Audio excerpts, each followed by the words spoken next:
Hey guys, welcome back to yet another episode here at O.A.R. I am so sorry that the last two videos just did not happen. Week one was getting used to a 12-hour schedule again. Last week's episode, well, if you read my post, you know what happens if you didn't. Well, I tried to upload a video. My laptop had died. And when my laptop died, it was 75% way through uploading to YouTube. And I don't know what happened when I may have accidentally hit convert video a second time. And when that happened, well, it kind of corrupted the file. And I only had 2 seconds of the original 25-minute video. So, yeah, we didn't have that. So I got to sit down and re-edit that so you guys can see it on Tuesday. This will be Friday's video. And then I'm also recording next Tuesday's video all at the same time. So hang in there with me if you don't mind. Anyways, so what we're going to do in this portion of the recording is we're going to go over all the animals that came out of Brumation or out of the Brumation room. You know, a lot of them didn't get recorded. Only 2 of them did. Only 2 of those animals ever got recorded during that time. So you might need a refresher of some of those animals in case you're either new to the channel or it's been a while since you watched and you want to remember who everyone is. We're going to start off with an easy animal to remember because of the fact he is one of the ones who's been out a lot. And that's because I got substrate ready for him so he can go in his nice new setup. It's still the same enclosure, but I can finally change everything out in here. So let's go ahead and get everything out because I gotta add new stuff to it.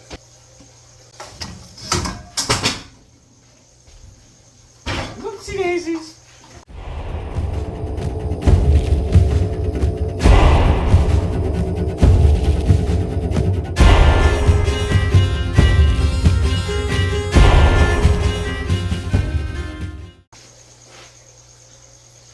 And to start us off, we have the handsome boy Midas here. Midas is a coral glow, fire, banana, spider, pastel. There we go. I finally remembered all 5 genes and a possible dinker. That's not guaranteed. This is the first time he's balled up in a while. He's usually very good, but we'll let him ball up. That's fine. I'm about to just let him down on the floor and let him explore while I set up his enclosure with new substrate and then rearrange everything. So, I'm not going to go into too much detail on Midas here because of the fact he has been shown quite a bit. And because he's been shown quite a bit, you either already know about him or what you don't know is going to get covered with Pandora or a video that's about to come out. He is a handsome little ball python. I believe he was produced in 2022, if I'm not mistaken, which means this is his last year of being a juvenile, and next year he can breed. So hopefully we get a nice breeding rack in the house so that we can start breeding ball pythons because they are just beautiful animals. And even if we just start with spiders, it is a good start. Anyways, let's get to it.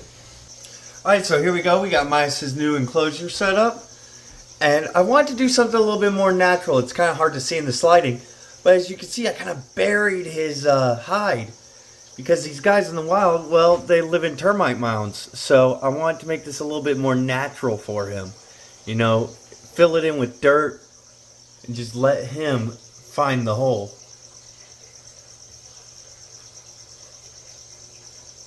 I think it looks kind of cool. I kind of like this setup. It's not one of my favorites, but I do like it. Gives them a little bit of places to explore and hide and climb. But that'll be it for him. Let's move on to the next one. Now on to the only other snake that went down for Brumation this year. This is Pandora, if you did not know. She has been on video a lot lately and she is tongue flicking up a storm. I don't know if she's curious or hungry. I'm hoping hungry because she doesn't eat much. But she is a lovely spider ball python. That spider morph causes some issues with them.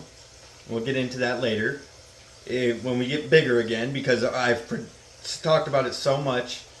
She is a gorgeous curious girl, and you can just see she's exploring all over the place already.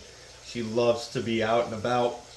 She weighs a good 5 to 6 pounds based upon the weight she's putting on my shoulder holding her up like that.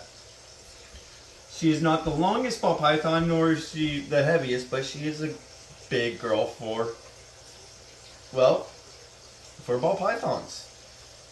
She is about 4.5 feet, which they tend to get up to at most 5. So it is a great thing for her. And she's still got some chunk to her. So if I could breed this year, she'd be a great breeder. She wouldn't have a large clutch, but it would be a small clutch. And it hopefully wouldn't be egg bound. I'd have to get her fattened up even for me to be comfortable enough to breed her this year. If I could, which I can't, sadly. I wish I could. She's a beautiful girl. I'd love to see what offspring she could produce. Anyways, I talk enough about the ball python, so let me put her back and go get out some more geckos. Next up, who we have out is Gluttony. Gluttony is a normal albino. I'm not sure what kind of albino. There's 3 different types in leopard geckos. There is Bell, Rain, and Temperate, I believe. I do not know which one he is, but he is a handsome boy nonetheless. He was our first rescue, true rescue, that someone wanted to give us. That was because his kids weren't taking care of him. And he didn't want to see the little guy suffer. Granted, when we got him, he was a big boy. Now he's lost a bit of his weight, and he's getting to a healthier size. I'm hoping with breeding season coming up, he's going to refuse to eat a little, and that's going to help slim him up a little bit.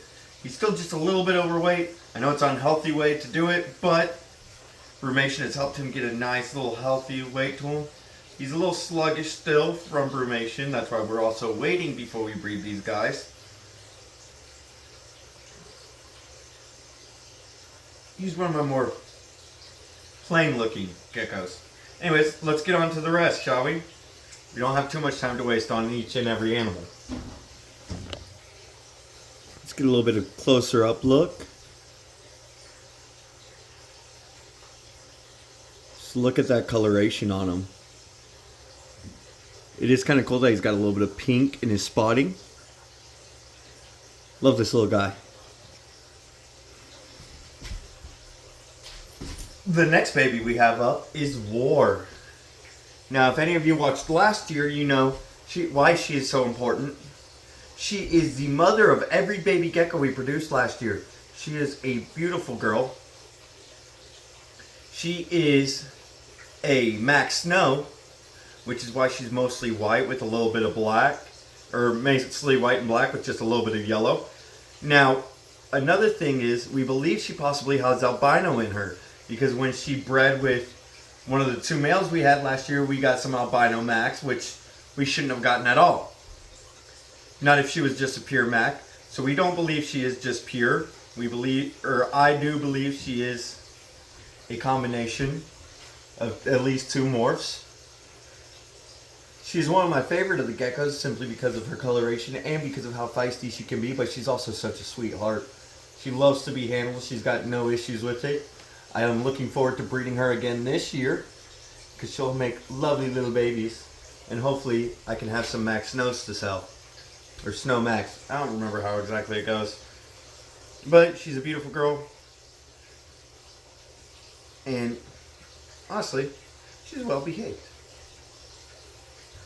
I can mess with her however I want, and she's one of the first geckos we got. She's one of the first 2, and she was such a little tiny little thing at the time. And we raised her up all the way from the bottom. She is about a year old now. And you can tell that geckos just, maybe about 2 years old, I believe. Geckos just get real big, real quick. Yeah, she's about 2 because, you know, she bred her first year. Duh. On the more difficult side of things, we have Famine out. Famine was the other gecko we raised from a baby. And as you can see, he's gotten really large as well. He's also gone from white to pink. And a slight purple hue to him. which I think is really cool because when we originally got him, he was all pink or all white, and except for a little bit of pink on his head, which is darkened up, but still as well. He's so cool. This is where our babies get their frightfulness from, is their dad right here. And while he's a cool breeder, I don't want to breed him again because of the fact how frightful he is. It might just pass on genetically into the animals. But he's still a great boy. He's a great producer. And man, did he go to town last year. And man, just look at that. Such a beautiful little gecko. Or such a handsome boy since he is a male. The only way, and one of the ways to tell is, if you can see right there at the tail, you can see those two bumps. Those are where he hides his hemipenes. Reptiles have hemipenes, which they hide inside them, and when it's time to produce, they pop out two of them, and they just feel around until they get to the cloaca, and that's how they reproduce. But I'm going to put him back because he is a very stressed animal right now. He doesn't like to be handled. And I'm going to get on to the next two before we get on to the biggest boy. Oh no, I did not record that, so I have to do it all over again. Anyways, let's get on to these two. I got both of them out because they are both very similar to each other. This is Pride, and the one up here, this is Lust. As you can see, Pride is just a little bit bigger. You can tell by the width of their heads right here. But originally, I believe they were both Tangerines, which now I'm not quite sure. As you can see, she's got this brownish pinkish tail. So I believe she either has she may be albino. If not, she might have a little bit of tangerine in her. And the other, and I don't know about him, but he might be tangerine. Now both of these, if they are albino and tangerine, are recessive genes. Which means if I were to breed him to her, I wouldn't get albino or tangerine. Instead, I'd get a normal with het albino and tangerine in it. Possibly, I'd have to rebreed that animal to confirm for a fact that it is one or the other. If anything at all, it could just be a normal. But these guys, when we originally got them, were a lot chunkier. And they're a little afraid right now because they don't get socialized much, mostly due to the fact that, well, the guy who had them before wanted to give them to us because they didn't get to socialize much. And then they went into brumation. So it was a little hectic there. But now that they're out, I plan to hold them a lot more. I hope to show them off more. But we will see. And I hope I can produce these two this year and have a good little clutch of eggs out of them. If I do, well, y'all be the first to know. Let's get on to the biggest boy. And now comes the coolest boy, Cerberus, who just got out of brumation, and he wants to go back home already. But as you can tell, one of the first things he did during brumation, oh, you got a little stuck shed, buddy, was he decided to hurt himself. With a flaw I didn't know about. If you can see this darker coloration, Cerberus has injured the base of his tail. And the reason being is he'll run around in his enclosure. Hey, I need to clean in there, thank you, sir. And he'll get stuck right there. So I have to find a way eventually to fix this so he doesn't get stuck and hurt himself even further. Cerberus is definitely one of the cooler animals here at O.A.R. I love this big boy so much. And I'm hoping that heals right. He's going to have a nasty scar most likely due to the fact he lost quite a few scales. But he's still a handsome boy and I love him to death. I just got to figure out how to fix this. Well, how am I going to treat this is with the same thing I used to treat scale rot.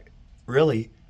Is I'm just going to keep it disinfected and I'm going to put bioiodine on it just to keep it that way until eventually it heals up. Keeps all the bacteria killed. It does a good job at healing the wound over time. But as you can see, that's pretty deep in there. Feels so bad for the big boy.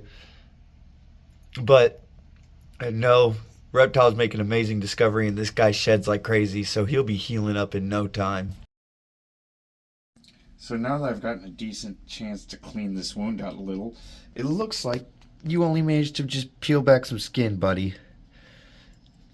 Which is good, because hopefully that means you don't get too infected or anything like that. But Cerberus here is an Argentine black and white tegu. Originally we thought he had a little red in him because he used to have a lot of red coloration, especially here at the back of his head. As you can see, he's a bit of a lazy boy. He does sleep a lot of the day and wakes up around 2 o'clock, 3 o'clock, and starts to explore. And that's his usual routine, and he'll go in till late in the night. Normally, Argentine black and white tegus are diurnal with a little bit of nocturnal activity, but he'll go until midnight if you let him. But when I get him out later, because I do have to change all his substrate and everything like that, I am in fact gonna really get into that wound. I'm probably gonna give him a nice little bioiodine bath, treat that wound with some Neosporin, and try and get some gauze on it. But it's in such a weird spot, I don't think it'll stick. But we'll see what we can do. But it doesn't look infected. This is a little swollen right here. We'll have to keep an eye on that. That might be a little bit of swelling. And if it gets any worse than this, definitely going to have to check him out. Take him to the vet, probably get some antibiotics on the poor boy. Hopefully you make a decent recovery, handsome. It'd be a real shame to lose this such a handsome boy.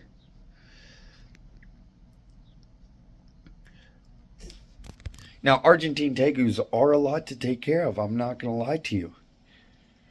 They need quite a bit of space, almost as much as a reticulated python.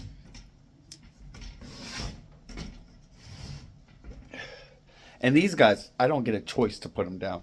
Argentine black and white tegus usually for 6 months out of the year will just decide to go to sleep. They are not great pets if you want an active animal that you can see all the time. But I love them to death. If I were to lose him, I don't know what I'm going to do. I don't know what could even replace him. He's been such a big part of my heart. We got him when he was like literally this big. You could put him on your chest and he wouldn't touch your waist. So we're definitely going to be keeping an eye on that. And I definitely will be taking him to the vet if that gets any worse. Hopefully it doesn't. But if it does, yep, vet, here we go. And you might be wondering, why don't I just take him to the vet now? Well,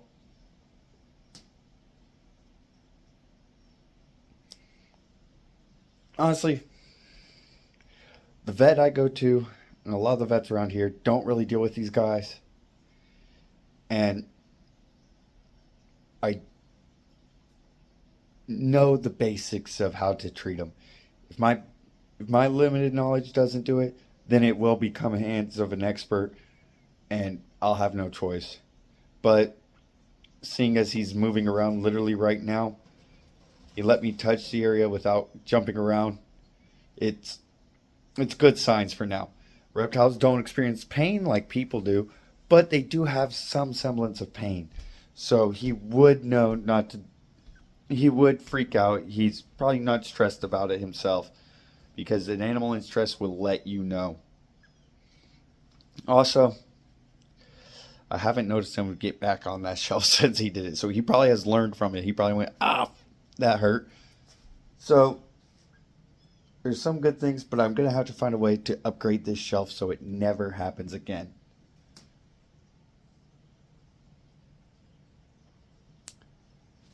Be keeping an eye on that. So that means we'll see more of Cerberus. But that's going to be it from me here at O.A.R.